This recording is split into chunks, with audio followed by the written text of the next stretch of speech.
Have you ever had that quiet moment just before the day really kicks off? Hmm. That little bit of stillness before your phone just lights up with notifications, before the emails start flooding in, before the world just rushes at you? Yeah, that tiny window. Exactly. And sometimes in that silence, you just feel it, don't you? A kind of deep, unspoken truth Hmm. that the day ahead, it's probably going to take more from you than it actually gives back. That sense of dread almost. Yeah.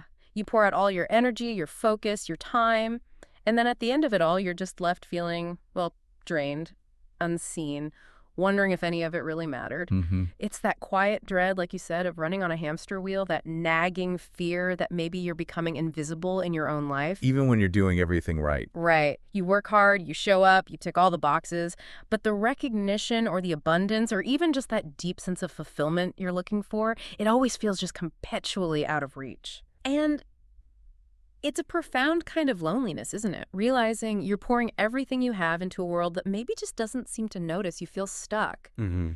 And the really frightening part, maybe you've felt this way for a long, long time. Yeah. Okay, let's unpack this. Well, what if we told you that this feeling, this exhaustion, this sense of invisibility, what if it isn't your destiny? It's not some inevitable fate you just have to accept. Okay. What if it's actually just a symptom? A symptom of having a misaligned internal state.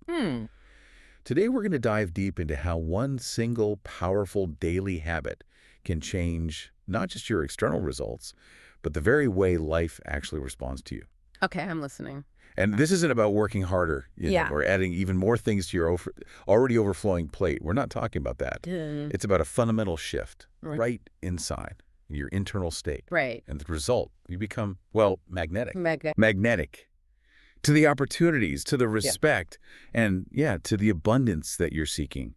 It starts to flow towards you instead of you chasing it. And what really makes this so compelling, I think, is that it's not just theory, is it? The author of the book we're diving into today, they actually lived this transformation. They experienced it firsthand. Absolutely. They recall their own rock bottom moment. Yeah, outwardly they looked successful. Right? Climbing the corporate ladder, checking all those boxes we talked about. Doing all the right things. Exactly. But inside, they admitted they were just crumbling. Complete burnout was just the norm. Health was failing. They felt like a ghost, just drifting through their own life. Wow. They worked tirelessly, put in all the hours, but their contributions, they felt insignificant, like they weren't making a difference. Relationships were strained because, honestly, they had nothing left to give. Running on empty. Totally empty. So focused on the doing, the constant activity, that they'd actually forgotten how to just be. And there was this moment, this quiet desperation, sitting in their car in some sterile office park, apparently, and this stark realization just hit them. The path they were on. It wasn't just unsustainable, it was, and these are their words, a slow death of the spirit. That's powerful. Isn't it? But that breakdown, as painful as it must have been, that actually became their breakthrough. Right, the turning point. Yeah, it launched them on this really deep personal journey to discover a fundamentally different way of existing. A method, actually, of active meditation that completely transformed their reality. It taught them how to command their inner state, and by doing that, how to command their reality itself. So here's a core question for you as you listen today. What if the world isn't actually resisting you? What if you're just showing up in the wrong internal state? Okay. Think about that. What if the frustration, the struggle, that awful feeling of being overlooked? What if it isn't about your inherent worth at all? But maybe it's a direct reflection of the energy, the frequency you're broadcasting out into the world. Like attracts like sort of thing. In a way, yeah. So today, we'll guide you on a journey from feeling overwhelmed and reactive, just constantly putting out fires. Which is exhausting. Totally exhausting. To becoming calm, clear, and magnetically in control of your life. Okay. And we'll do this by systematically mastering a really powerful 6-phase method. This isn't just some fleeting concept, it's a daily practice. Takes only minutes, really. Yeah, minutes. Yeah, just minutes each day, but it compounds. It compounds into a lifetime of change. Okay, that sounds promising. And let's be really clear here. This isn't just another productivity hack. We're not talking about a new app or planner. Right. This is about a deep rewiring of your internal operating system. It's the key, really, to unlocking the immense power that you already possess. You just need to learn how to access it. All right, so let's dive into the core problem first. Why do we get stuck like this? Our source material uses a really relatable composite story, calls her Sarah. Sarah, the graphic designer. That's her. Brilliant graphic designer, pours her heart and soul into every single project, often stays late, meticulously refining details that maybe others wouldn't even notice. The perfectionist. Exactly. And she believes, like so many of us have been taught, right, that hard work is the key. Just work harder, prove your value, and eventually you'll get recognized. You'll get that promotion, the raise, that coveted seat at the table. The hustle mentality. Yeah, But yeah. the reality for Sarah, and honestly for so many people listening right now probably, it's starkly different. Yeah. She watches her colleague, let's call him Mark, who seemingly puts in half the effort, right? But he's the one getting consistently praised, Oh, that's frustrating. isn't it? Yeah. Mark just seems to have this certain ease about him, a confidence that just draws people in. Projects, opportunities. They just seem to land in his lap. Well, Sarah's buried. Meanwhile, Sarah, her brilliant work often gets buried under revisions, maybe gets overlooked, and she feels that familiar knot of resentment building up inside. I can picture that. She's doing everything right by the book, so why does she feel so completely invisible? Yeah. And Sarah's story, well, it's not an anomaly. It's really representative of a silent epidemic of our time. Unprecedented levels of burnout and just widespread disengagement. You mentioned Gallup studies. Yeah, studies from Gallup consistently show, upwards of 70% of the workforce is technically disengaged. 70%? That's huge. It's massive. It means people are physically present, at their desks, Okay. but mentally and emotionally, they've checked out. Wow. And this isn't just a corporate problem, it's a human problem.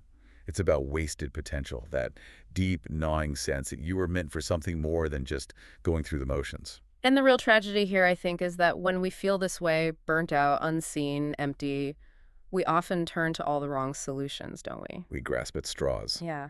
Hustle culture tells us. Yeah. Feeling burnt out. Oh, just get a better planner, download a new productivity app, stick to a stricter routine. Double down on the doing. Exactly. Feeling unseen. Oh, just hustle harder. Build your social media presence. Shout louder about your accomplishments. Right. Feeling empty inside. Well, maybe you just need to buy more stuff, consume more, fill that void with shiny objects. Distraction. Yeah, but as our source material really highlights, these are just false solutions. They only address the superficial symptoms. They never actually get to the root cause. It's like treating the symptom, not the disease. Perfectly put. The book uses this great analogy. It's like trying to fill a cracked cup with water. You pour and pour, you hustle to bring in more water, you find more efficient ways to fill it up, but it never actually gets full, does it? The water just keeps leaking out. Leaving you exhausted. Leaving you exhausted and thirsty. And the realization is, the problem isn't the effort you're putting in, or the amount of water, it's the cup itself. The container. Your internal state. That's the crack. Exactly. You hit the nail on the head. All the willpower in the world, all the fancy gadgets, all the relentless hustle, it will all fail you. Eventually, if your foundational state, your inner container, is one of lack or frustration or scarcity. You can't build on a shaky foundation. Precisely. Yeah. You simply cannot hustle your way out of a state of being.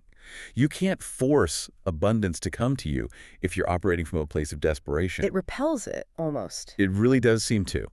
And this is the emotional trigger for so many people. That deep, aching loneliness of feeling like you're on the outside looking in. That sense of your potential just slipping through your fingers. Yeah. You see others succeeding, seemingly with ease, and you can't help but wonder, what do they have that I don't? What's their secret? And right here, our source material reveals what it calls the core secret.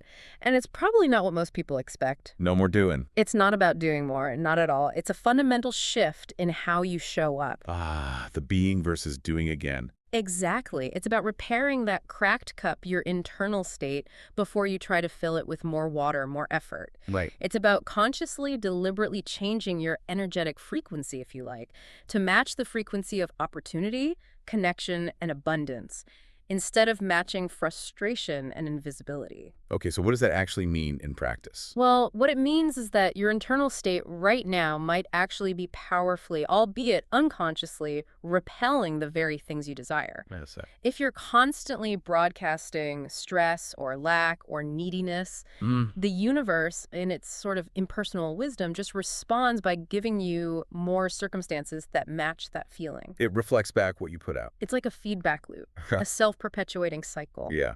And to change the reflection you see in the mirror, well, you have to change yourself first, right? Makes sense. So to change your external results, you absolutely must change your internal state. This is the missing piece. This is the deep inner work that, frankly, 99% of people ignore. Why do they ignore it? Because it's easier, or seems easier, to try and manipulate the outside world, the job, the relationship, the bank account. They don't realize that the outside world is simply a printout, a reflection of their inner world. Ah, okay. So we're going to give you the precise tools to change that inner world. That's what the 6-phase method of active meditation is all about. Right. It's designed to systematically upgrade your inner state, not by emptying your mind, like some meditation, but by purposefully filling it with the states, the feelings, the beliefs that create the life you actually desire. Filling the cup. Exactly. We're going to systematically seal those cracks in your cup, make you whole and resilient from the inside out, so that you are truly ready to receive and, crucially, hold abundance when it inevitably flows to you.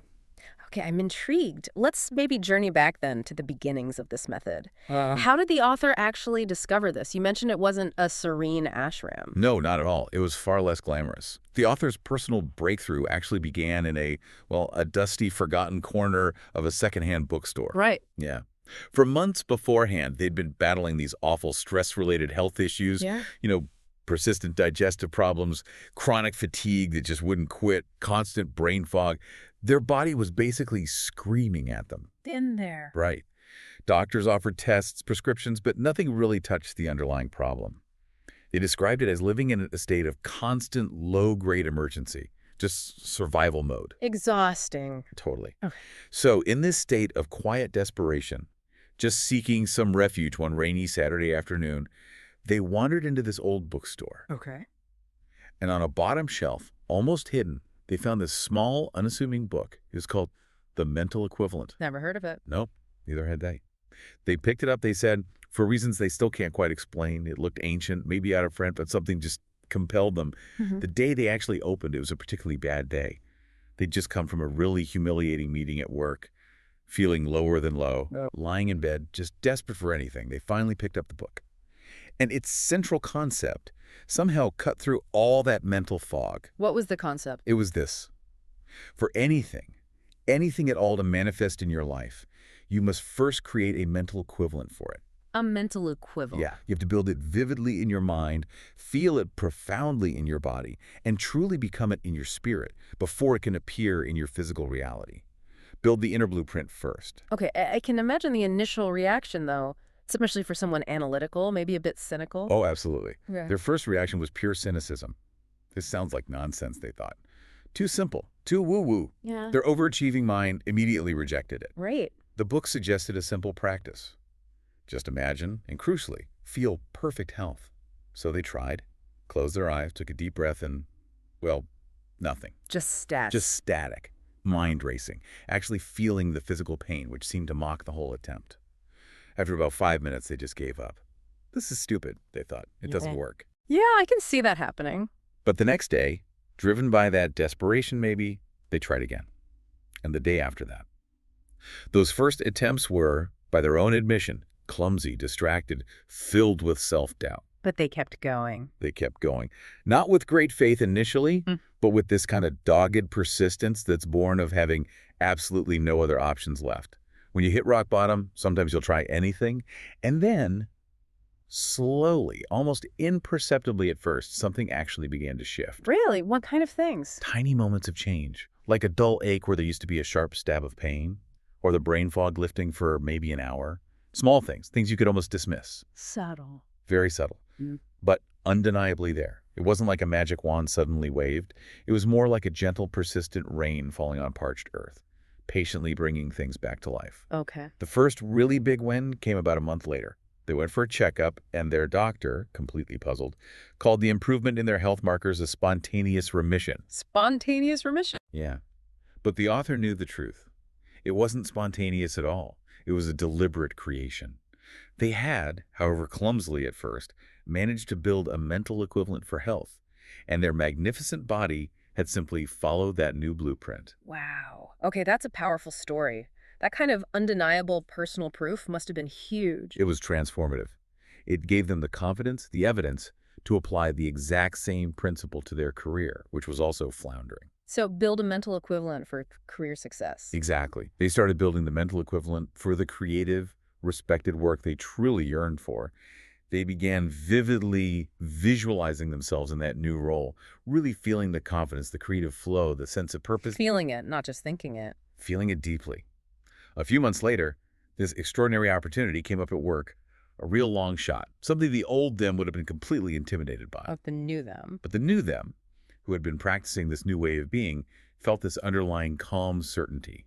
They went for it, applied, interviewed, and they got it. It was the leap, the breakthrough that completely changed the trajectory of their entire career. And this whole journey, this personal crucible, taught them such a profound lesson. It's that transformation is often slow, almost invisible, until suddenly it's fast. The stonecutter analogy you mentioned earlier. Exactly like the stonecutter. It's not about grand gestures every single day. It's the daily, often unsexy, sometimes frustrating work of consistently showing up for yourself, for your inner state, that truly lays the unshakable foundation. It's the cumulative power built up over time of 1,000 small moments of consciously choosing a new state of being, a new feeling, a new belief. It's not usually a single epiphany. It's the result of persistent practice. Right. And this is the origin story of the powerful 6-phase method we're going to teach you today. It wasn't born from abstract theory, but from raw desperation. And it was forged in the very real fires of the author's own transformation. Okay, so let's talk about meditation itself for a moment. Because when most people hear the word meditation, they usually picture something specific, right? Yeah, someone sitting cross-legged, silent, maybe chanting. Yeah, exactly. Eyes closed, focusing on the breath, trying to achieve no mind or emptiness. That's what we generally call passive meditation. Right. Its goal is stillness. Its tools with things like mindfulness, breath work, observation of thoughts without judgment. Yeah. And its benefits are huge. We know it lowers blood pressure, reduces anxiety, provides a sanctuary from the chaos. It's definitely valuable. Oh, absolutely essential, really. It's a critical tool for mental hygiene in our crazy modern world. Finding stillness is a superpower. But for a lot of people, especially maybe high achievers or people feeling really stuck, passive meditation, while valuable, doesn't always feel like quite enough, does it? What do you mean? Well, we're not just seeking a temporary escape from the chaos. Often we're actively seeking to change the chaos itself. We want to solve complex problems, achieve ambitious goals, create a life filled with abundance and purpose. Right, we want results. Exactly. And just sitting on a cushion, watching thoughts float by while calming, doesn't always feel practical or proactive when you've got a looming deadline or a really difficult conversation you need to have. It can feel a bit passive, yeah. It can even feel frustrating sometimes for people wired for action. This is where active meditation really comes into its own. Okay, so define active meditation for us. Well, based on the source, active meditation isn't about emptying the mind. It's about powerfully, intentionally directing it. Ah, okay. Director, not just observer. Precisely. It's a structured practice where you use focused imagination, visualization, and feeling to actively solve problems, rehearse success, and intentionally cultivate the emotional states you want to experience. So it's more goal-oriented. Exactly. Think of it as a mental training ground or like a dynamic laboratory for your life. I like that analogy. Yeah, the book uses a great one. Passive meditation is like resting in calm waters, maybe floating peacefully on a raft. It's restorative, peaceful. Active meditation, on the other hand, is like steering the ship. You're at the helm, hands firmly on the wheel, eyes fixed on the horizon with a clear destination in mind. You're consciously navigating through the waters. Steering versus drifting. Exactly. And the point is, both have their place. You absolutely need to rest and restore, passive, but you also, crucially, need to steer your life towards where you want to go, active. And the power of this active steering, this active meditation, lies in how it harnesses specific brainwave activity. Okay, let's get into the science a bit. Right. So in our normal everyday waking state, your brain is typically operating in beta brainwaves. That's the state of the conscious, analytical mind alert, sometimes stressed. It's great for dealing with the outside world, but not very receptive for deep internal change. Right, the busy mind. Exactly. But when you begin to relax, maybe close your eyes, focus inward, your brain naturally starts to slow down into an alpha state. This is a state of light relaxation, daydreaming, creativity. It's often called the gateway to your subconscious mind. Alpha. And as you delve even deeper through focused relaxation and visualization, you can access the powerful theta state. This is the state of deep meditation, hypnosis, even REM sleep. Theta, deeper still. Much deeper. And here, in theta, the veil between the conscious and the subconscious mind is said to be at its thinnest. This makes your mind highly suggestible, highly receptive to imprinting new beliefs, new patterns, new possibilities. Like programming the subconscious. That's a great way to put it. Yeah. Think of your subconscious mind like fertile soil. Your conscious mind is the gardener, choosing the seeds.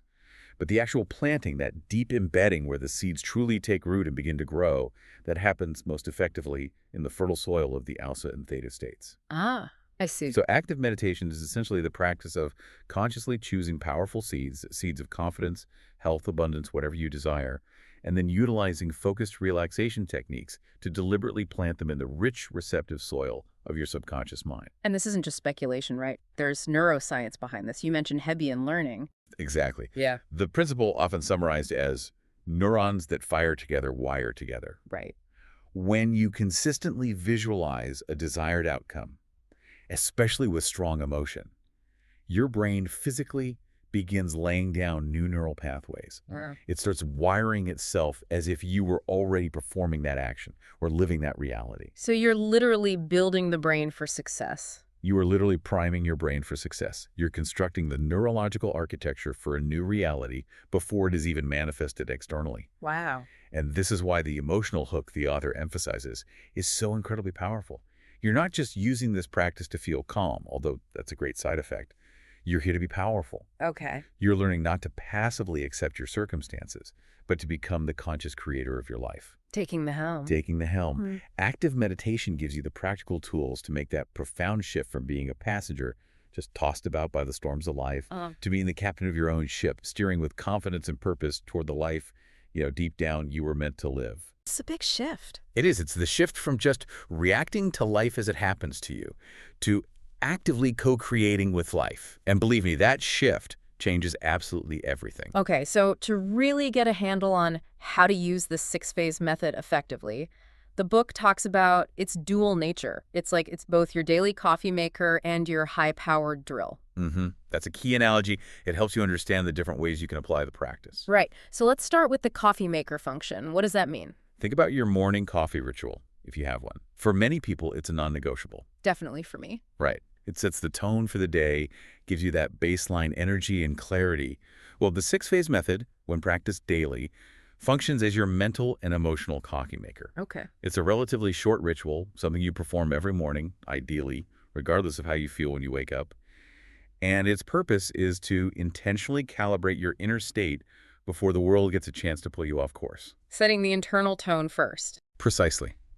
By systematically moving through those 6 phases, we'll detail them soon.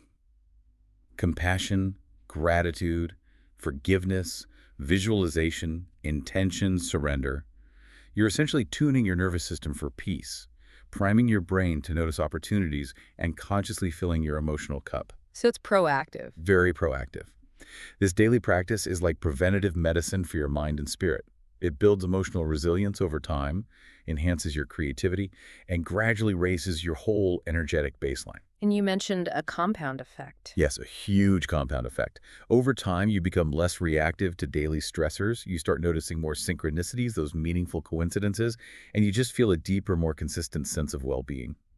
The coffee maker function isn't primarily about fixing a specific problem after it arises. It's about proactively creating an internal state where problems are just less likely to emerge or feel overwhelming in the first place. Okay, that makes sense for the daily consistency. But then what about the power drill function? That sounds more intense. It is, potentially. Think about a power drill. You don't use it every day, right? No, just for specific jobs. Exactly. You pull it out for a specific, tough job. Maybe hanging a heavy mirror, assembling some complicated furniture, or breaking through a really stubborn surface. Right. The 6-phase method can function as your personal power drill when you're facing a specific, significant challenge or aiming for a major breakthrough. Like what? Well, maybe you have a high-stakes presentation coming up or a really difficult conversation you need to navigate successfully. Or perhaps you're trying to manifest a very specific goal, like buying a new home or launching a business. Okay, so targeted application. Precisely. In these cases, you use the same 6-phase method, but perhaps with more focused, intense intention. You might spend longer on the visualization phase, really drilling down into the specific details and feelings of success. You might strategically use the forgiveness phase to release specific fears related to that challenge, or use the intention phase to program yourself for exact actions you need to take. So you adapt the practice. You adapt its intensity and focus. It becomes a tool for proactive, or sometimes even reactive, self-mastery when facing something significant. Did the author use it like this? Oh yeah. He shared a great story about preparing for a major promotion.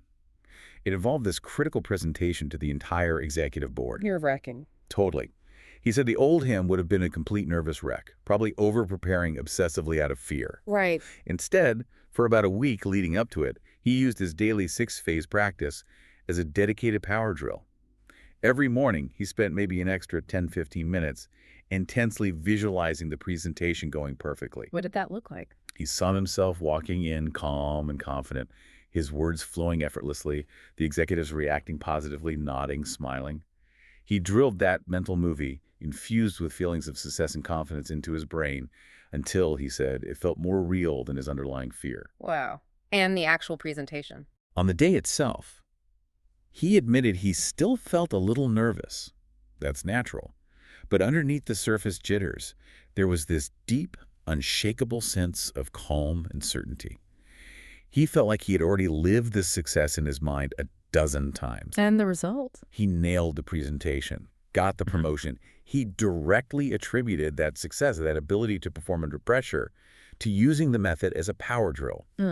But here's the crucial connection between the two functions, the coffee maker and the power drill. Okay. It was the consistent daily coffee maker practice over the preceding months and years that put him in a position to even be considered for that promotion in the first place. Ah, right. It built the foundation. Exactly. It gave him the consistent energy, clarity, resilience, and positive state that led to the opportunity. The daily practice keeps you primed, keeps you in the game, raises your baseline. And the power drill seals the deal. The power drill function then helped him win the championship, so to speak. It helped him capitalize on that specific opportunity and achieve that breakthrough result. So you really need both. You absolutely need both. You need the daily ritual, the coffee maker, for consistent energy, well-being, and readiness. And you need the agile ability to use that same tool with focused intensity, the power drill, for targeted results when the big moments arrive. And this method covers both. Beautifully. The beauty of this 6-phase method is that it seamlessly serves both critical functions. The 6 phases you practice daily are your reliable coffee maker, consistently brewing up a state of internal abundance and clarity. But as you diligently practice them day after day, you are simultaneously sharpening your power drill, exquisitely honing this tool so that when you need it, it's ready to help you break through any obstacle. Okay, this is great context. Let's finally dive into the core of the practice itself, the 6 phases. Where do we start? We start at the absolute foundation. Phase 1, compassion. Specifically, compassion for yourself first. Compassion, okay, that sounds nice, but maybe not that powerful. Our culture often teaches the opposite, doesn't it? That being hard on ourselves is the key to motivation, to success. That is a deeply ingrained and, frankly, dangerous myth. We believe that self-criticism motivates us, that the harsh inner voice keeps us sharp, keeps us from getting complacent. We often think compassion is weakness, some kind of indulgence. Yeah, don't be soft on yourself. But the truth, according to this work and a lot of psychological research, is the exact opposite. Self-criticism is not a motivator. It is poison. Poison? How so? Well, physiologically, it floods your system with stress hormones like cortisol. This literally shuts down the creative, problem-solving parts of your brain and locks you into a low-frequency state of fear or shame. You simply cannot create a magnificent, abundant life from a state of self-loathing. You use the analogy of screaming at seeds. Exactly. It's like screaming at seeds and expecting them to grow into beautiful flowers. It just doesn't work. Compassion, on the other hand, is presented here as the ultimate strength. How is it strength? Because it takes courage to be kind to yourself, especially when you feel you've messed up. It creates a safe, nurturing inner environment where you can actually learn from mistakes, grow, and thrive without that constant internal resistance, that inner battle. It's the fundamental foundation. Filling your own cup first. That's exactly it. Most of us are running on fumes, partly because we're drained by our own inner critic. Phase 1 is about consciously, deliberately filling your own cup with kindness and acceptance first. This makes you resilient, resourceful, and capable of then giving to the world from a place of overflow, not depletion. You mentioned the author had a realization about this? A powerful one, yes. Hmm. He talked about how he used to constantly replay his mistakes, his inner monologue, just brutal. You're an idiot. How could you say that? Everyone probably thinks you're a fraud. Just relentless negativity. Sounds familiar for many people. Right. Then one afternoon, driving home after a particularly bad day at work, his inner critic was just raging. And then his best friend called him, audibly trembling because she'd made a huge mistake at her job. And without a second thought, what did he do? He showered her with unconditional compassion. "It's okay," he told her. "You're human. We all make mistakes. You are brilliant. Please, be kind to yourself right now." Naturally. Naturally. But as soon as he hung up the phone, the hypocrisy hit him like a ton of bricks. He could offer such immense grace and kindness to a loved one in distress, yet he treated himself with a level of cruelty he would never, ever inflict on another human being. Wow. That's a stark contrast. Isn't it? He realized in that moment that he had to learn to treat himself like his own best friend. That self-compassion wasn't optional, it was essential. And the science backs this up powerfully.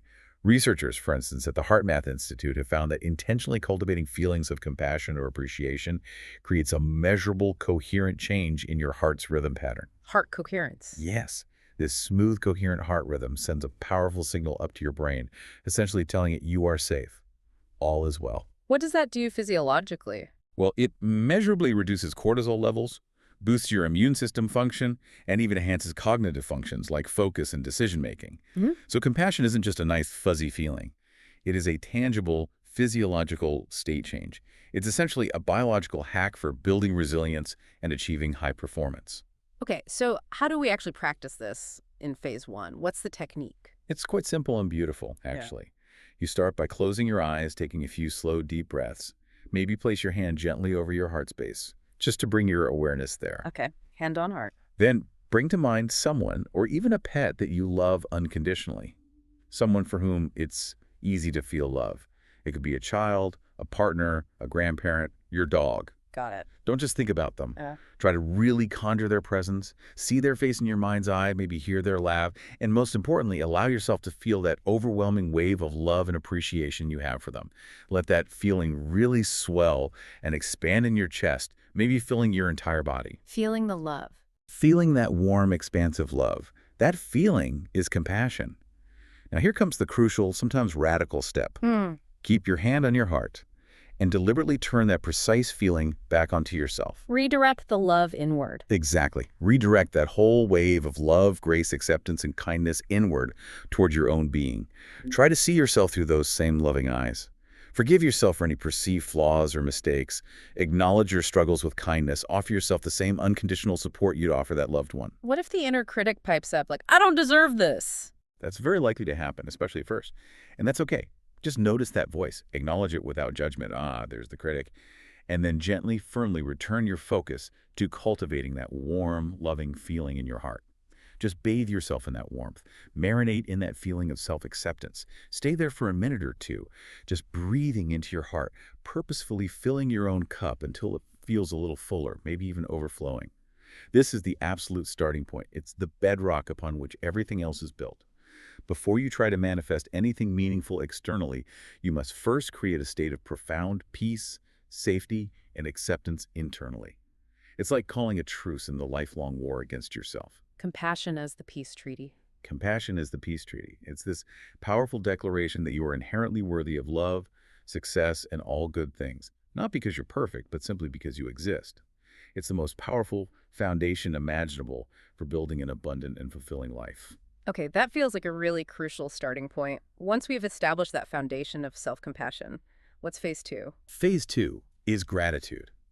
Specifically, gratitude that's alive, gratitude that you feel. Right. Gratitude. Now, I know what some listeners might be thinking again. Gratitude. Oh, yeah, I've heard this a million times. Make a list of 3 things you're grateful for. It's on every inspirational coffee mug. Exactly. And you're right to be a bit skeptical, perhaps. The concept has become so mainstream, so ubiquitous, that for many, it's lost its potency. It's often turned into a sterile intellectual exercise. And that's what the author calls list gratitude, mechanically listing things off. I'm grateful for my house, my job, my car. And while that's certainly well-intentioned, it often lacks the vital ingredient that makes gratitude truly transformational. Which is? Genuine emotion. You cannot just think your gratitude. For it to really work its magic, you have to feel it Yeah. deeply in your body. So felt gratitude. Exactly. We practice felt gratitude. Gratitude that's truly alive. List gratitude is just a mental acknowledgement, ticking a box. Felt gratitude is a full-body physiological experience. It's the difference, as the author puts it, between reading a description of a delicious meal and actually tasting it, savoring every bite. Okay. Big difference. Huge difference. And it's this felt gratitude that powerfully rewires your brain and fundamentally changes your energetic frequency, aligning you with more of what you desire, more things to be grateful for. The author had a specific experience with this, right? Something about coffee. Yes, a morning that apparently completely revolutionized his understanding of this. He woke up one day in just a terrible mood, slept poorly, stressed about a looming deadline, then got some bad news via email first thing. Oh, the worst kind of morning. Right, an immediate spiral down into negativity. He dragged himself to do his morning practice, feeling resentful about even having to do it. When he got to the gratitude phase, his mind was just blank. His inner critic was screaming, "Grateful? Are you kidding? Grateful for what? This mess." Been there too. But he had committed to the process. So he forced himself. He decided to start with the absolute most basic thing he could think of. The cup of coffee he was about to have. But this time, he didn't just list coffee. What did he do differently? He closed his eyes and decided to truly relive the entire experience of that coffee with every single sense engaged. He visualized the dark beans, heard the sound of the grinder, smelled the rich aroma as it brewed, felt the warmth of the mug in his hands, and then, in his mind, tasted that first hot, bittersweet sip. He didn't just think the words, "I'm grateful for coffee." He immersed himself in it. He became the experience of gratitude for that coffee. He really embodied it. He embodied it, and he said something miraculous happened. A genuine, palpable feeling of warmth and appreciation actually bubbled up inside him. It was small at first, but it was real, and that tiny spark of genuine felt gratitude was enough. It broke the momentum of his negativity. He then moved on to something else simple. The feeling of warm water in his morning shower. He relived it, truly felt thankful for it, and the feeling of gratitude grew stronger. By the time he finished just those two things, his entire internal state had shifted. Just from coffee and a shower. Just from truly feeling gratitude for coffee in a shower. The problems of the day were still there, obviously, but his relationship to them had completely transformed. He felt calmer, more resourceful, more capable of handling them. He used felt gratitude to change his state, which profoundly changed his entire day. Again, the science here is really compelling. When you authentically practice felt gratitude, not just list gratitude, your brain releases neurochemicals like dopamine and serotonin. The feel-good chemicals. Exactly. The same ones targeted by many antidepressant medications. Dr. Robert Emmons, who's a leading scientific expert on gratitude, has shown through his research that consistent gratitude practice can elevate people's baseline happiness levels by as much as 25%. 25%. That's significant. It's huge. And then there's Barbara Fredrickson's broaden and build theory of positive emotions. It suggests that positive emotions like gratitude literally broaden your perception of possibility. They open you up to new ideas, new solutions, new opportunities that you simply wouldn't see if you were stuck in a negative state. Good gratitude makes you smarter. In a very real way, yes. Smarter and more creative. But perhaps most powerfully, felt gratitude actively rewires your brain's reticular activating system, the RAS. The RAS again. The filter. That's the one. Your brain's internal filter or gatekeeper. Your RAS is constantly scanning your environment and deciding what information gets through to your conscious awareness based on what it deems important to you. Right. When you consistently practice felt gratitude, you are essentially training your RAS. You're telling your brain, hey, pay attention to the good stuff. Look for evidence of abundance, things to appreciate. And your brain, being the obedient servant it is, starts showing you exactly that. You literally start noticing more things to be grateful for in your world. So it creates a positive cycle. Precisely. Gratitude becomes the doorway to experiencing more abundance, more joy, more things to be grateful for. It's a powerful upward spiral. Okay, so how do we practice this effectively in phase 2? What's the technique? Right. So after you've steeped yourself in compassion in phase 1, you transition smoothly into gratitude.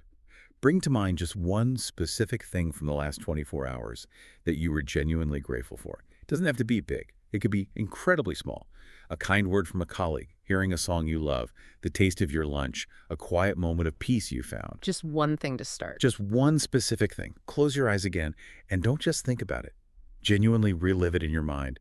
Recreate that moment with maximum sensory detail. What did you see? What did you hear? Did you smell or taste anything? Engage all the senses. Engage all the senses. And most importantly, how did it make you feel? Tap into the emotion, the appreciation, the joy, the contentment, the relief. Let that positive feeling wash over you again. And then linger there. Stay with that feeling for maybe 30 to 60 seconds. Just let it marinate in your nervous system. Marinate in gratitude. I like that. Then you can repeat the process with one or two more specific things you feel grateful for. The key here, remember, is depth, not breadth. Quality over quantity. Exactly. Feeling deep, embodied gratitude for one single thing is infinitely more powerful than intellectually listing off 20 things you think you should be grateful for. This is how you make gratitude come alive in your body, systematically training your brain to see the abundance that's already around you, and in doing so, becoming a magnetic force for attracting even more. All right, moving on from the warmth of gratitude, we arrive at phase 3. And this one, as the author notes, is often the most challenging for people, but paradoxically, it can also be the most profoundly liberating. It's forgiveness. Forgiveness. Yeah, that can be a tough one. It brings up a lot of resistance for people, doesn't it? Feelings of injustice, anger. Absolutely. It's often misunderstood. But let's be crystal clear. Forgiveness, within the context of this specific practice, is explicitly not about moral obligation, or letting someone else off the hook for their actions, or pretending something didn't hurt. Okay, that's important. It's not condoning bad behavior. Not at all. Forgiveness here is framed as a strategic, almost deeply selfish act. It's about fundamentally reclaiming your own power and energy. It's for you, not for them. Okay, explain that more. How is forgiving someone else about reclaiming my power? Think about it this way. Holding onto a grudge, nursing resentment, replaying anger over and over in your mind. It's like deciding to run a marathon while carrying a heavy backpack filled with rocks. Okay. Who is carrying those rocks? Me, I guess. Exactly. The person you're angry with. They're probably off living their life, completely unaware or unconcerned about the weight you're carrying. You are the only one truly suffering under that load. You're expending precious mental and emotional energy you could be using to build your future, constantly replaying old wounds, fueling old arguments in your head. It drains you. It absolutely drains you. And you simply cannot climb a mountain, you can't ascend to new heights in your life, while you're still stubbornly holding on to all those heavy weights from your past. To ascend, you have to be willing to let go of that baggage. So forgiveness is putting down the rocks. Precisely. And again, it's not about reconciliation necessarily or condoning what happened. It's defined here as the internal act of unilaterally canceling an emotional debt. An emotional debt. Yeah. When someone hurts you, consciously or unconsciously, you often feel like they owe you something, an apology, remorse, justice, payback. You hold on to that emotional IOU, and that IOU acts like an energetic tether, keeping you bound to that person and that painful event. Right, I see. Forgiveness in this practice is you, purely for your own sake, deciding to tear up that IOU. You cancel the debt. You cut the tether. You are not freeing them. You are powerfully freeing yourself from the toxic bond of resentment.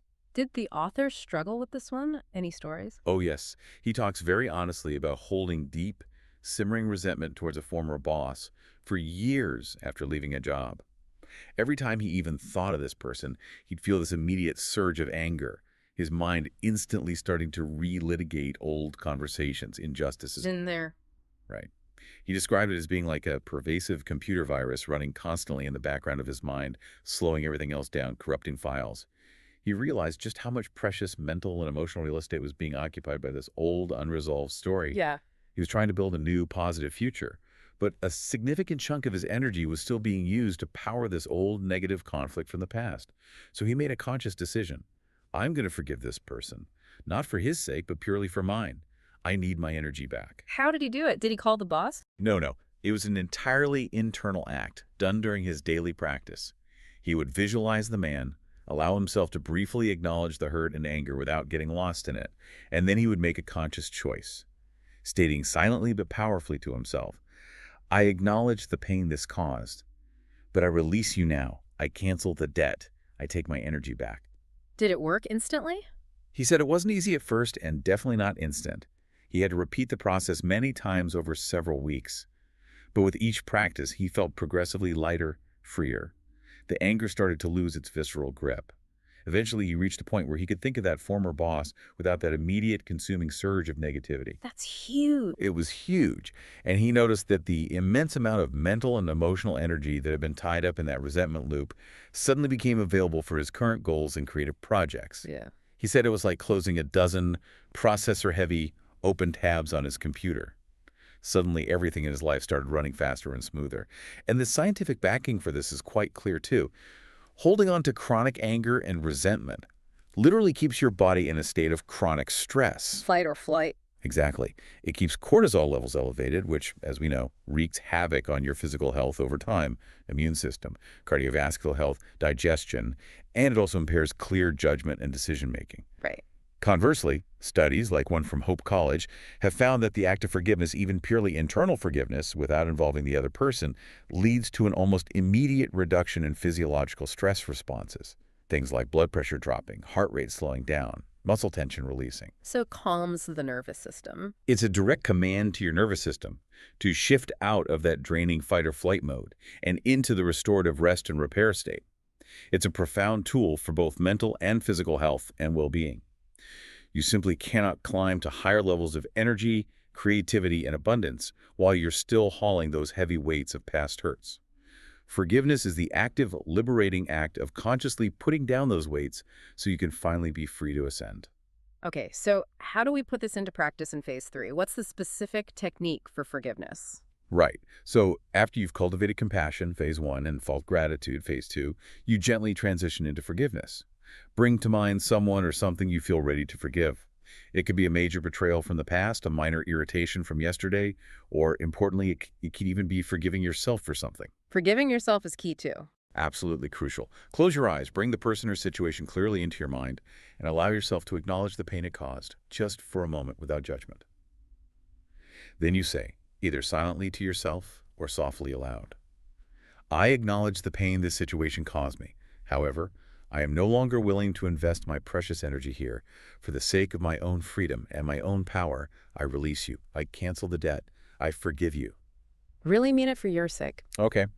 A clear statement of release. Yes. And then add a visualization. Imagine an energetic cord or tether stretching from your heart or maybe your gut, connecting you to this person or situation. See how it might be draining your energy. Now, in your mind's eye, take out a beautiful pair of golden scissors. With a conscious, decisive mental action, cut that cord. Snip. Snip. See the end that was attached to you retract cleanly back into your heart space, bringing all of your precious energy back home to you, fully restored and vibrant. See the other end of the cord, the one attached to the person or situation, just float gently away, perhaps dissolving harmlessly into light or into the earth. Visualizing the energy returning. Exactly. Taking your power back. Then take a deep cleansing breath and consciously feel the sense of lightness, spaciousness, and freedom that comes with letting go. And understand, especially for deep wounds, you might need to repeat this visualization many times over days or weeks. It's okay. Each time you do it, you reclaim more of your energy, more of your inherent power. Forgiveness, remember, is often not a single one-time event, especially for big things. It's more accurately described as a persistent practice of profound liberation. It is you consciously choosing your vibrant, empowered future over your limiting, draining past every single day you choose to practice it. This is the truth of reclaiming your energy for what truly matters now. Okay, we've done compassion, gratitude, forgiveness.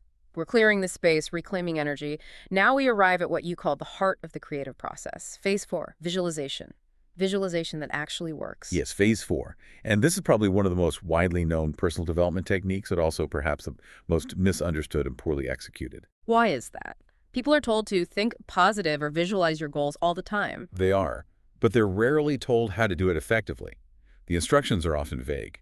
And the result, people try it, maybe half-heartedly, doesn't seem to work, and they conclude, oh, visualization doesn't work for me. They give up, frustrated. All right. But effective visualization, as taught in this method, is not just idle daydreaming or wishful thinking. It is a highly focused, disciplined mental skill that, when done correctly, powerfully primes your brain, your nervous system, and your entire being to achieve your most cherished goals. According to the author, there are 3 common mistakes that sabotage most people's attempts at visualization. Okay, what are they? Mistake number 1, vague goals. Visualizing more money or being happy is just too broad. Your brain doesn't have a specific target to lock onto.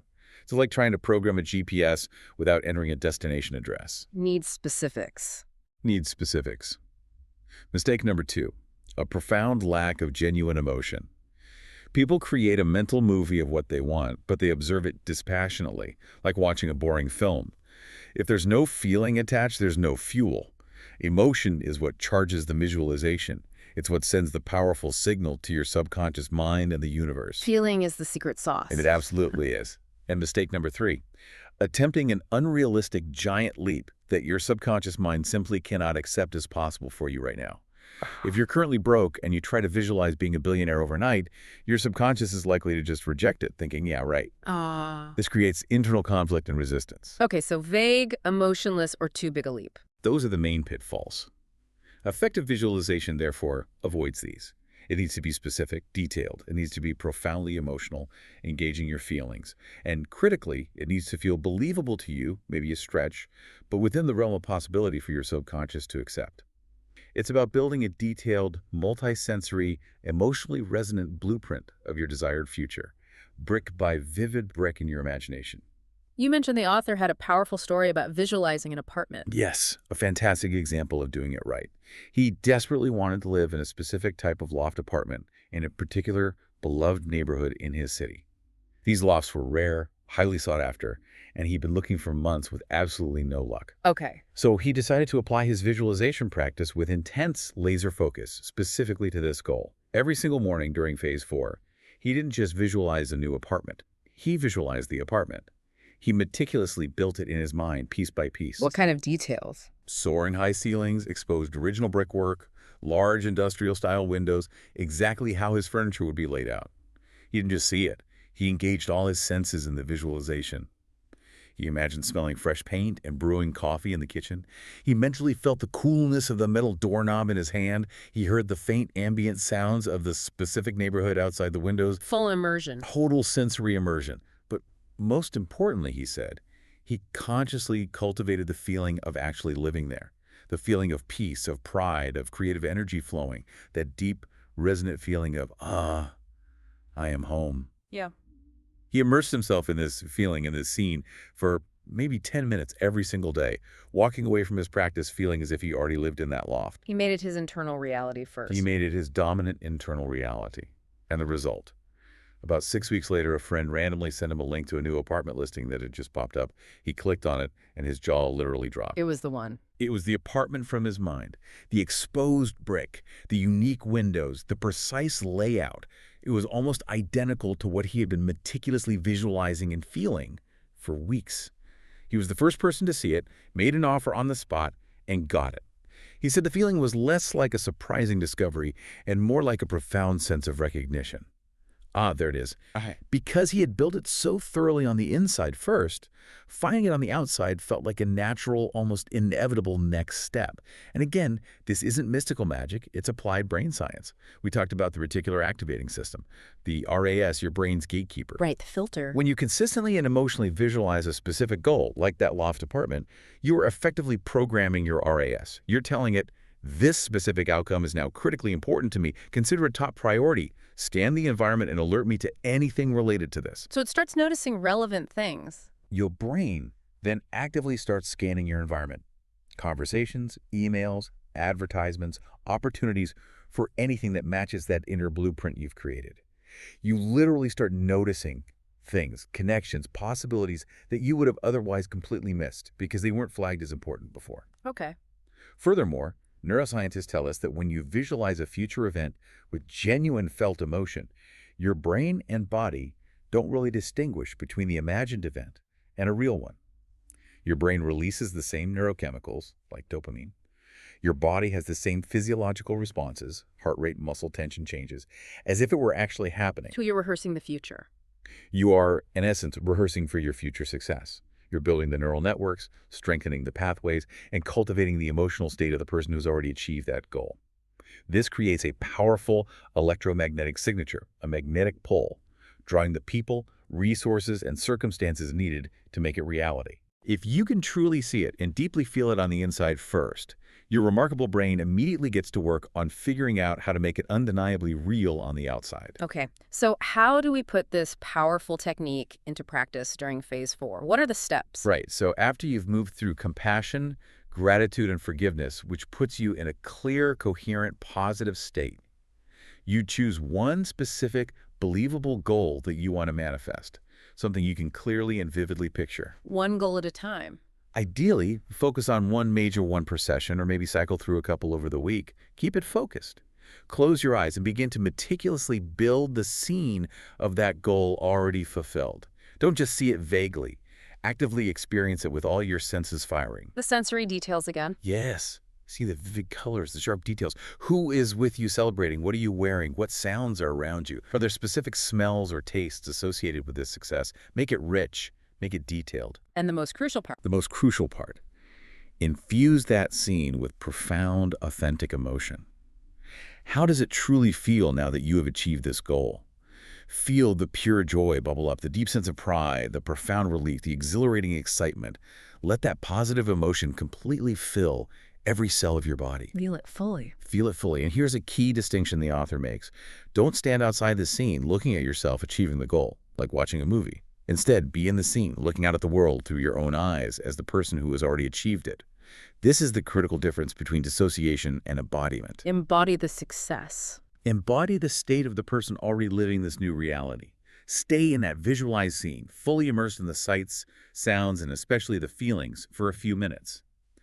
Allow it to sink in deeply. Make it your new normal, your dominant internal reality. The more real, detailed, and emotionally charged you make it on the inside, the faster and more powerfully your brain and the universe will conspire to create it on the outside. This isn't just wishing, it's powerful, focused, conscious creation. You are the architect, and this visualization practice is your detailed drafting table. Okay, that's powerful. Creating that detailed emotional blueprint. Now, having done that, having created this vision for the future, where do we go next? What's phase 5? Phase 5 is daily intention setting. And this is absolutely crucial because it bridges the gap between that grand, inspiring future vision you just created and the concrete, deliberate actions you take today. Connecting the vision to the present.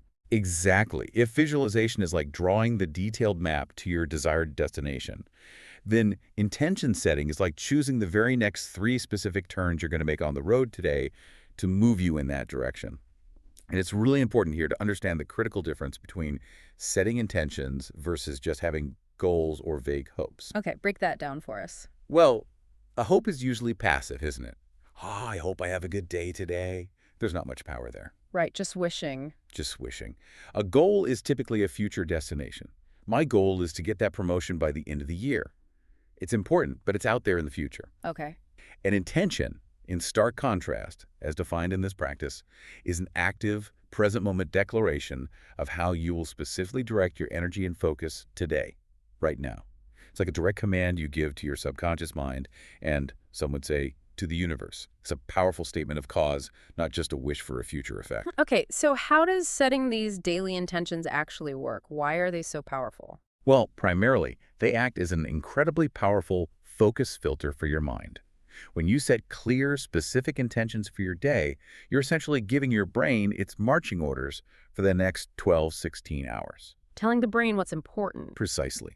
You're telling your reticular activating system, that crucial internal filter we keep mentioning, okay, RAS, this is what is important today. Filter out the irrelevant noise and distractions, and please show me everything, opportunities, ideas, resources, energy that aligns with these intentions. Directing your focus. Exactly. Think about what happens without clear intention. You walk into your day and you immediately become reactive, right? Your focus gets scattered. Your energy gets pulled in a dozen different directions by other people's demands, emails, notifications. Hamster wheel, It's guys. a hamster wheel. But when you start your day with clear, focused intention, you become proactive. You operate with purpose, with a sense of mission, however small, for that day. You become the conscious cause of your experience rather than just the effect of whatever external circumstances happen to blow your way. The author had a simple example of this, right? About starting his day differently. Yes, a very relatable one. He used to be, like many of us, start the day by immediately checking email, instantly getting sucked into reacting to other people's fires and agendas. He felt constantly busy, rushing around, but rarely felt like he accomplished what truly mattered to him. Sounds very familiar. Right. So he made a conscious decision to change this pattern. One morning, as part of his Phase 5 practice, he set just 3 simple intentions for the day. 1, to have a creative breakthrough on a particularly difficult project he was stuck on. 2, to have a genuinely positive and connecting conversation with a specific colleague he sometimes clashed with. And 3, to leave work that day feeling energized, not drained. Okay, specific intentions. Specific, achievable intentions for that day. He wrote them down and then, importantly, spent about a minute briefly visualizing and feeling what it would be like to have already accomplished each one. And what happened? He said the difference in his day was stunning. Because he had set the intention for a creative breakthrough, his mind was actively looking for solutions, and suddenly an idea just popped into his head, seemingly out of nowhere while he was taking a short walk. Because he had intended a positive conversation, he approached his colleague later that day with more openness and curiosity, and they ended up having their best, most productive conversation in months. And because he intended to leave energized, he found himself being more mindful of his energy throughout the day, taking short breaks, saying no to non-essential meetings, and he actually left the office feeling genuinely good, not depleted. Wow. So the external circumstances didn't necessarily change that much? Not dramatically. The only thing that significantly changed was his intention. And that intention acted like a powerful rudder, subtly but effectively steering his focus, his energy, his choices, and even his interactions throughout the day toward his desired outcomes. He called it creating serendipity by conscious design. And the science behind this relates to things like focused attention and the power of micro-goal achievement. Setting these clear daily intentions essentially creates effective micro-goals for your brain. Small, achievable wins. Exactly. And every time you achieve one of these small intentions, your brain releases a little hit of dopamine, the neurotransmitter associated with motivation and reward. Ah, the reward chemical. Yes. This creates a powerfully positive feedback loop. The more small intentions you fulfill, the more motivated and confident you feel, which then makes it easier to set and tackle slightly larger intentions and goals the next day. You're essentially creating robust success momentum, one productive, intentional day at a time. Winning the day. It's fundamentally about winning the day, focusing on what you can control today, and then systematically stacking those winning days one after another, building an undeniable track record of personal effectiveness and achievement that leads towards your bigger vision. Okay, this makes so much sense.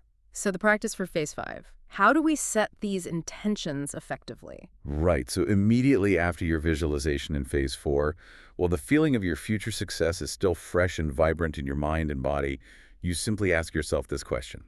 Okay, based on that vision, what are 3 impactful things I can either do or be today that will genuinely move me in that direction? Or be. Interesting distinction. Yes, intentions can be action-oriented, like complete the first draft of that proposal by lunchtime.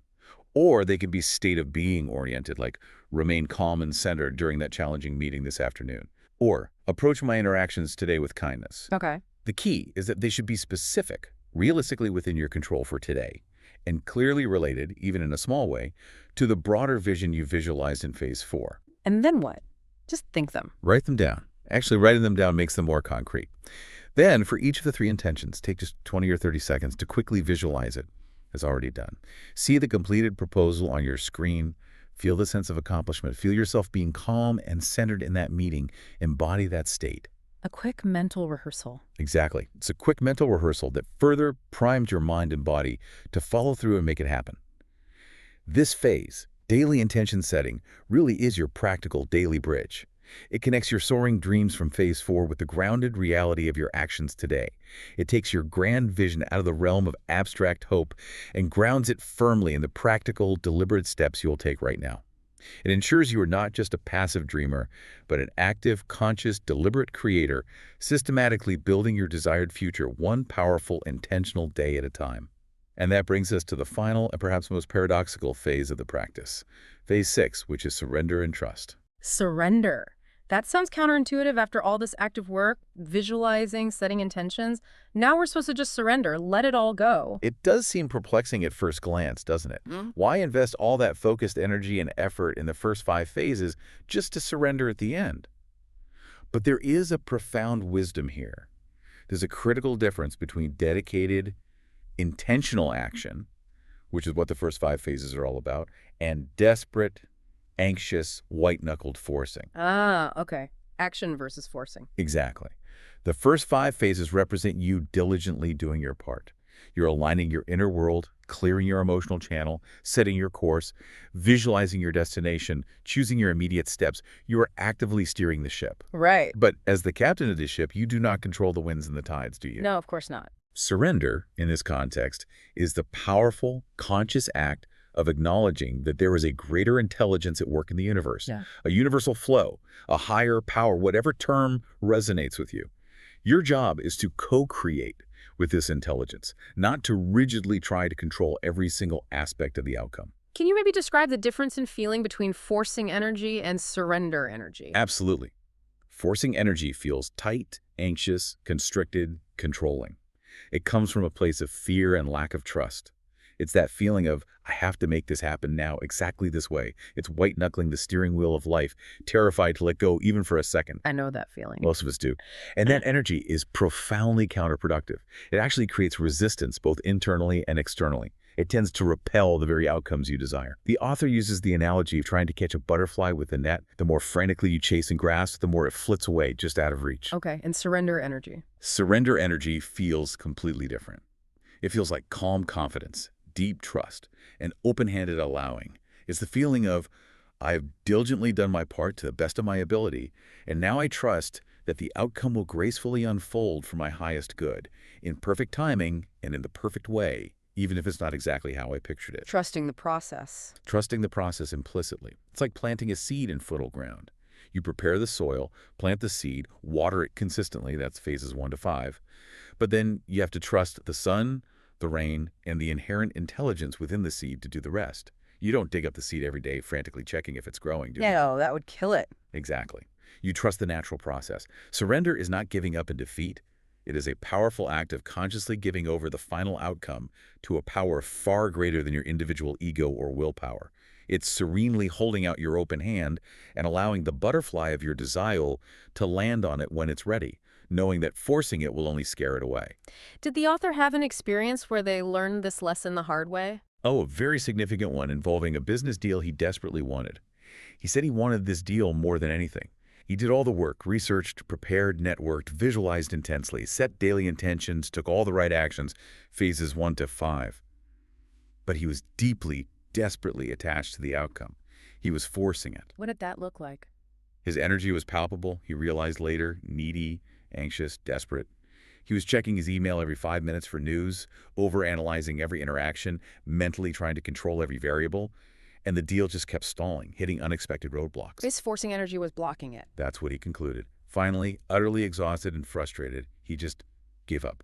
Not in a defeated way, but in a true act of surrender. During his phase 6 practice one morning, he consciously said, okay, universe, higher power, I've done absolutely everything I can possibly do. I release this outcome completely. If this deal is meant for me, it will happen. If not, I trust that something even better is on its way. And he truly, deeply let go of the need to control it. What happened then? He said an immediate, profound sense of peace washed over him. He stopped checking his email obsessively. He focused his energy on other projects, his state now open and relaxed, trusting. A few days later, he got an unexpected call. The roadblocks had mysteriously cleared, the final objections overcome, and the deal was suddenly easily on. It felt, he said, as if his own desperate forcing energy had been the very thing holding it back all along. By letting go, by surrendering control, he created the necessary space for it to flow to him with ease. And interestingly, there's even some potential brain science that relates to this. It involves something called the default mode network, or DMN. The DMN, what's that? The default mode network is a network of brain regions that becomes most active when your mind is relatively at rest, not intensely focused on an external task.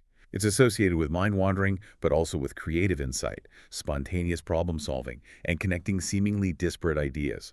Those classic aha moments often happen when the DMN is active. When you're intensely focusing and forcing an outcome, you tend to suppress the activity of the DMN. By consciously surrendering, by letting go of that tight focus and control, you allow your brain to shift more easily into this DMN state. This is a more creative, receptive state where unexpected solutions, insights, and synchronicities can emerge into your awareness. So you're getting your own stressed out mind out of the way. In a sense, yes. You are literally getting your own stressed out, controlling, analytical mind out of the way so that a deeper intelligence, whether you call it subconscious insight, intuition, or universal guidance, can operate more freely, bringing forth solutions and opportunities you couldn't possibly consciously engineer or force into existence. Okay, so the practice for this final crucial phase 6, how do we actively surrender? Right. So after you've set your clear intentions in phase 5, you take just one final serene moment to consciously release any lingering attachment to how or when those intentions or your larger vision will manifest. Letting go of the specifics of the outcome. Exactly. Trusting the what and the why, but releasing the how and when. Close your eyes again. Briefly bring your overall vision and your specific intentions for the day back to mind. Hold them gently in your imagination, perhaps visualizing them, held within a beautiful sphere of golden light. Okay. Then you say, either silently or aloud, something like this. Use words that resonate for you. I have done my part. I now release this vision and these intentions to a higher power, the universe, my subconscious mind, to be orchestrated for my greatest good and the greatest good of all. I trust the process completely. I surrender the outcome. A statement of trust and release. Yes. And as you say these words, visualize yourself gently lifting that sphere of light containing your desires and intentions, and gracefully releasing it upwards, maybe seeing it float up and away into the vastness of the universe, knowing with a deep sense of certainty that it has been received and is being taken care of. Feeling the release. Feel the profound sense of release as you let go of the heavy burden of needing to control every single outcome. Consciously replace that feeling of anxious striving with a deep, abiding feeling of calm, confident trust in the unfolding process of life. This final phase, surrender, is truly the ultimate act of power, even though it feels passive.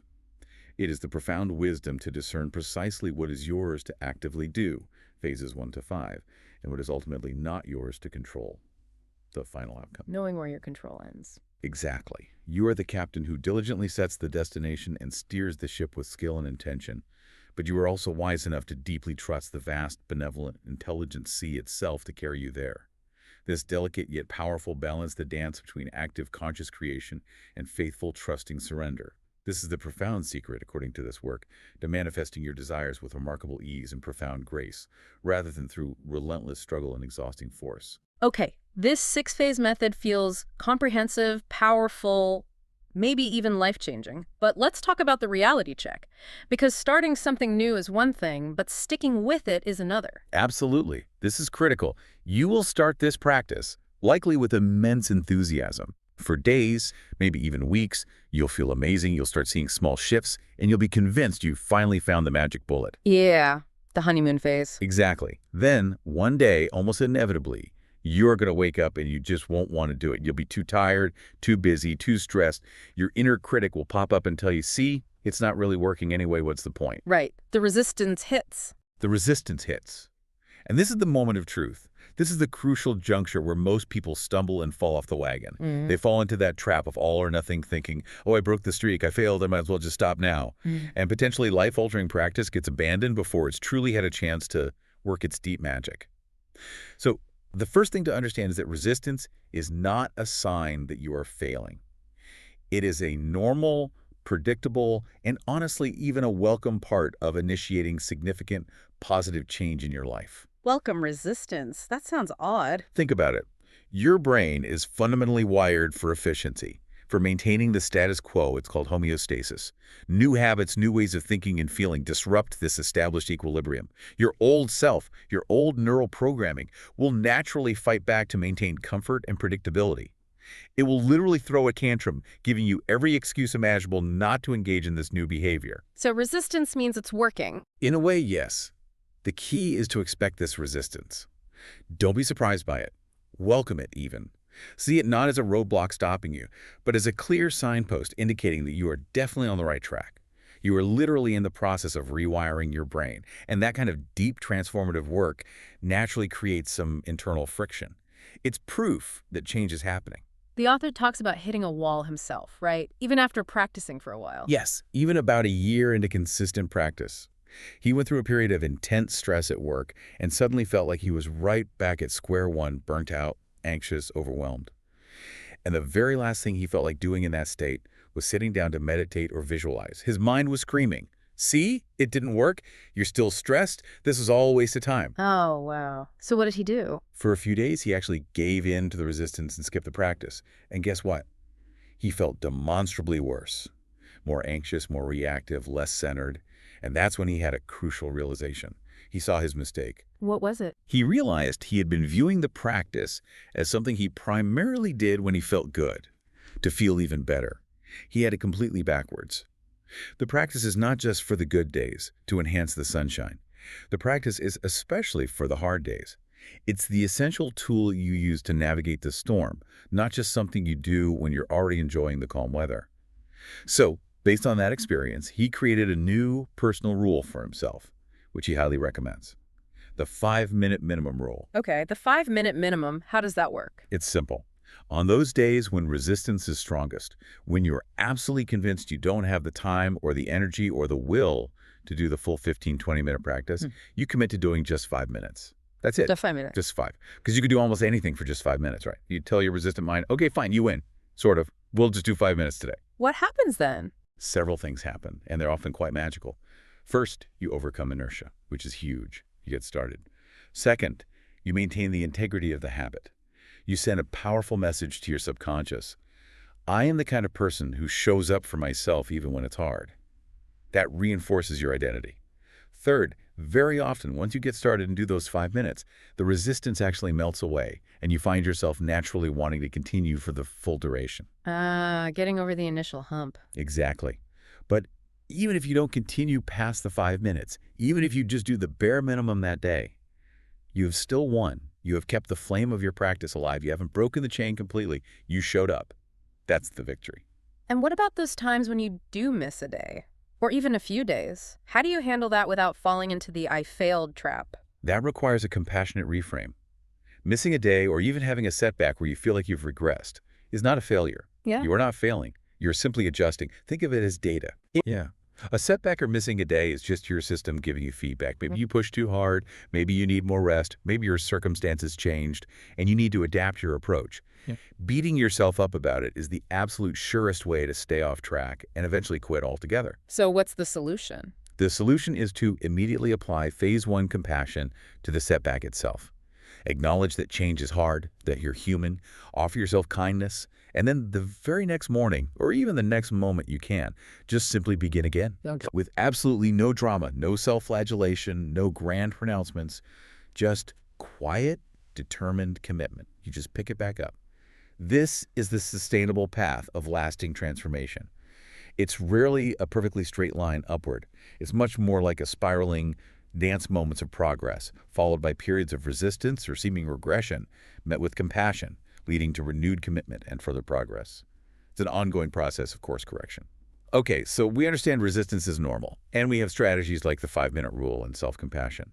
But how does this seemingly small, sometimes difficult, consistent effort actually lead to the kind of monumental change the author describes? Yeah, how does tapping away for 15 minutes a day really change your life? This is where the profound power of the compound effect comes in. There's a timeless story, often told, about a stonecutter. Ah, yes, I think I know this one. Right. The stonecutter hammers away at a huge rock, maybe 100 times, without so much as a crack showing in it. Any outside observer would think he's wasting his time achieving nothing. Yet, at the 101st blow, the rock suddenly splits in two. And it wasn't just the last blow. Exactly. It was not just that last blow that did it, but the cumulative force, the stored energy of all the 100 blows that had gone before. Okay. This is the perfect metaphor for the compound effect of this daily 6-phase practice. In the beginning, especially, the changes you experience might feel small, almost imperceptible.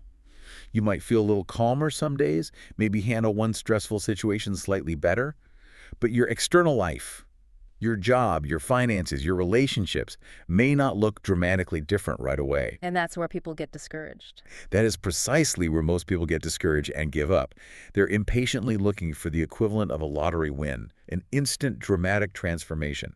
They don't understand that they're actually in the process of systematically building the equivalent of generational wealth in their internal state, which will inevitably manifest in their external reality over time. So the daily practice is like those taps on the stone. Exactly. The daily practice is not designed to be a single dramatic explosion of change. It is the slow, steady, relentless application of a new way of thinking, feeling, and being.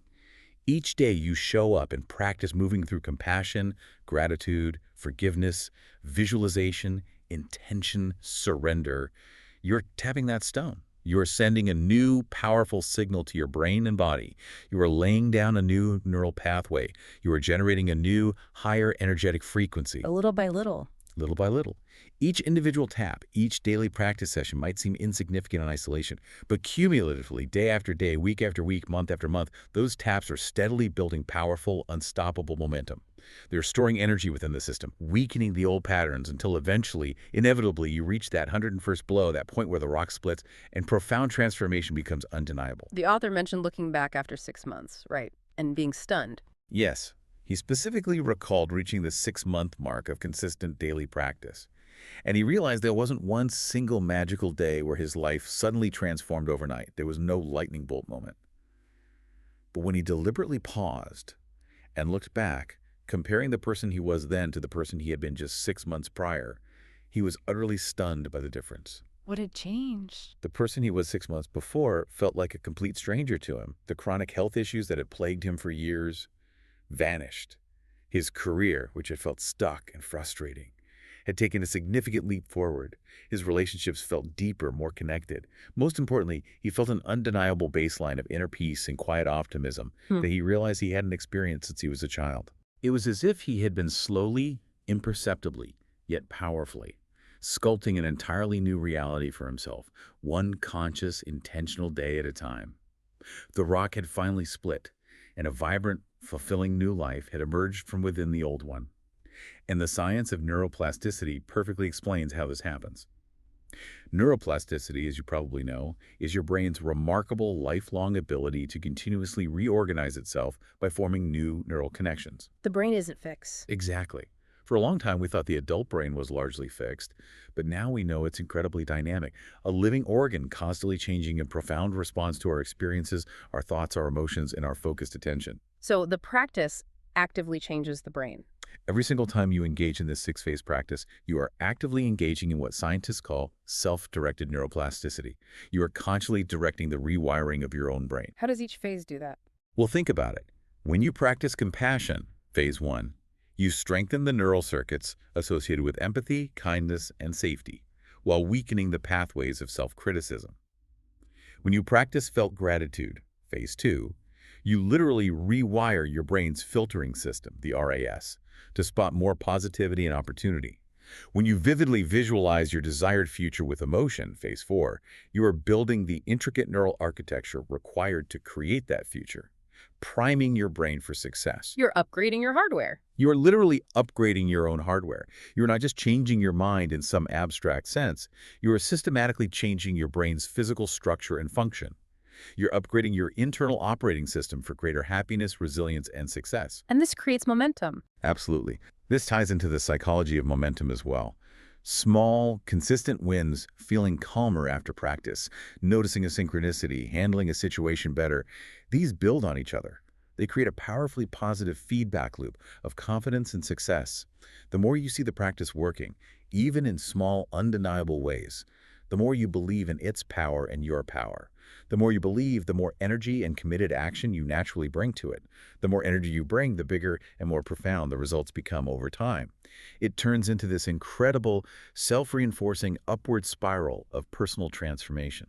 And that really is the compound effect in action, isn't it? It feels perhaps incredibly small, almost trivial on a daily basis, until suddenly you look back or reach a tipping point and it feels absolutely unstoppable. Precisely. It's like watching a glacier move. You won't notice its progress day by day, maybe even week by week. But one day you look up and you realize that the entire landscape of your life has been profoundly reshaped, transformed almost beyond recognition. So it's not a quick fix. Definitely not a quick fix, not a magic pill.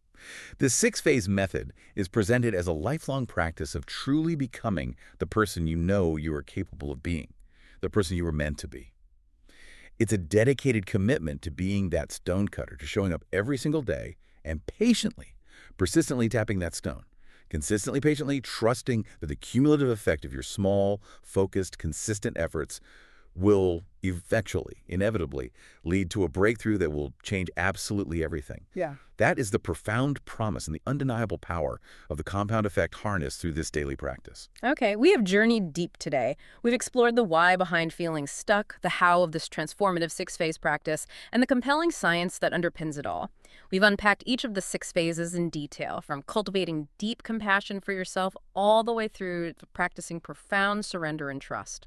We've also talked honestly about navigating the inevitable resistance and setbacks, and truly grasped the immense power of the compound effect over time. Now it is time to shift gears, to move from theory, from listening, into concrete, committed action. The most important step. The most important step, because remember, knowledge is only potential power. Action is where the real power lies. So we are officially inviting you right now to embark on a 30-day challenge, a personal journey of transformation. 30 days to rewire your reality. Exactly. For the next 30 consecutive days, starting today or tomorrow, you will commit to making this powerful 6-phase practice a non-negotiable, essential part of your daily life. Why 30 days specifically? Well, the author suggests 30 days is kind of the sweet spot. It's long enough to really forge this new, empowering habit deep into your neurology and start seeing genuine, tangible results in your mood, your energy, and maybe even your circumstances. But crucially, it's also short enough to feel entirely manageable, not overwhelming. A sprint, not an endless marathon initially. Precisely. This 30-day period is your personal laboratory. It's your dedicated chance to prove to yourself, through direct experience, that you possess the inherent power within you to fundamentally change your internal state and consequently shape your external reality in profound ways. Okay, so if someone's ready to accept this challenge, what are the rules? What do they need to do to set themselves up for success over the 30 days? Good question. The rules are simple, but the author stresses they are crucial. Rule number 1, decide on your time and place. Consistency is key. Absolutely. Pick a specific time of day that you can realistically commit to for your practice. First thing in the morning is often recommended, as your mind is generally more receptive and it sets a positive tone before the day's chaos hits. However, the most important thing is unwavering consistency. If evenings work better for your schedule, that's perfectly fine too. Just choose a time you can stick to 99% of the time. And the place. And find a specific place, maybe a particular chair in a quiet room, a corner of your bedroom, even a spot in your garden that becomes your dedicated, almost sacred space for this practice.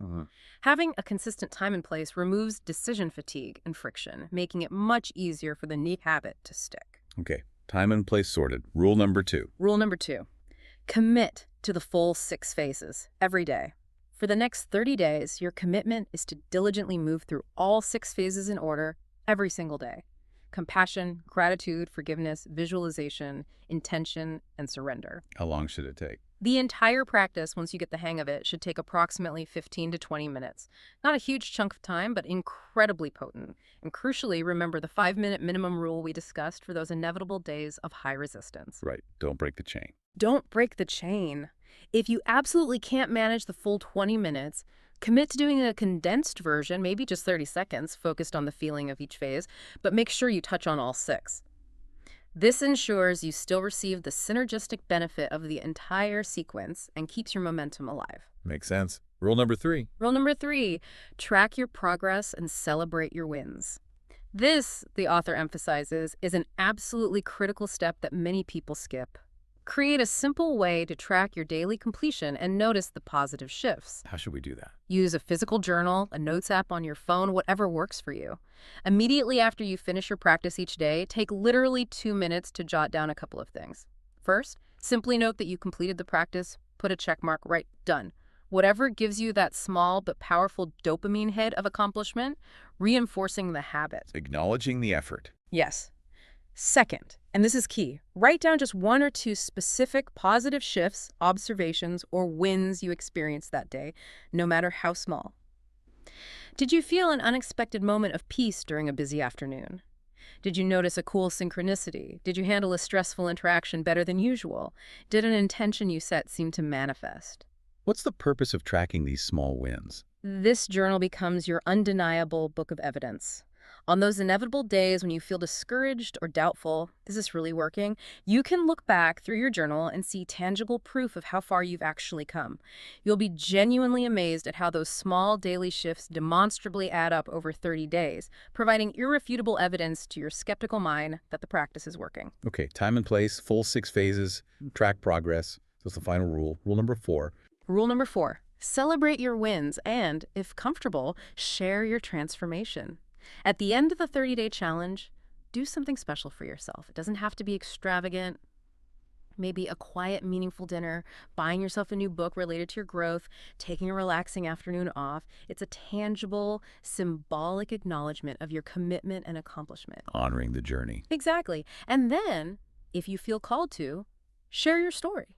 Tell a trusted friend or family member about your experience and what you noticed. Maybe even share thoughtfully on social media if that feels right. Why? Because sharing your transformation does two powerful things. It profoundly inspires others who might be struggling, and it powerfully reinforces your new identity in your own mind, the identity of someone who is a conscious, deliberate creator of their life. It helps solidify that belief within you. Those are great, clear guidelines for the challenge. Yeah. So this 30-day challenge is truly your call to adventure. It's your undeniable opportunity to consciously step out of the passenger seat of your life, where you might feel tossed around by circumstances, and boldly get behind the wheel, taking conscious control of your inner state and therefore your direction. Taking the helm. Taking the helm. Now, let's be real. It will not always be easy. There will be days of profound resistance. There will be days filled with nagging doubt. That's part of the process. But if you stick with it, if you make that commitment to simply showing up for yourself, imperfectly but consistently for just these next 30 days, applying compassion when you stumble, we promise you, based on the principles in this work, that on the other side of this challenge, you will not be the same person who started this journey. You will have laid an unshakable foundation for a new, profoundly different life, a life that is increasingly aligned with your deepest desires and your truest potential. We have covered a lot of ground today, haven't we? We've journeyed from the feeling of being stuck and invisible all the way to a practical, powerful method for rewiring your reality from the inside out. We've come to the end of our deep dive together into this material, but in so many ways, for you listening right now, this is potentially just the beginning. A starting point. It's a potential starting point of a new way of living, a way characterized by greater intentionality, deeper self-awareness, and conscious creation. You know, for your entire life up until this point, you may have carried a deep-seated belief, perhaps unconscious, that you were somehow broken, that something was fundamentally wrong with you. You may have felt that the world was withholding its gifts, that you just weren't worthy of the abundance, the love, the success that others seem to enjoy so easily. We sincerely hope that through exploring this 6-phase method today, you now understand, or are beginning to understand, the profound liberating truth. The power is not outside of you, waiting to be earned or granted by someone else. It is, and it always has been, right here within you. You now have the blueprint. You understand the method, the principles, the science, and the practical steps laid out in the 6-phase practice. The only question left is, what extraordinary reality will you dare to begin building for yourself, starting today, starting with this 30-day challenge, one conscious, intentional step at a time? How will you choose to leverage this profound understanding of your own inner world to actively shape the outer world you've always envisioned? The power, truly, is in your hands now.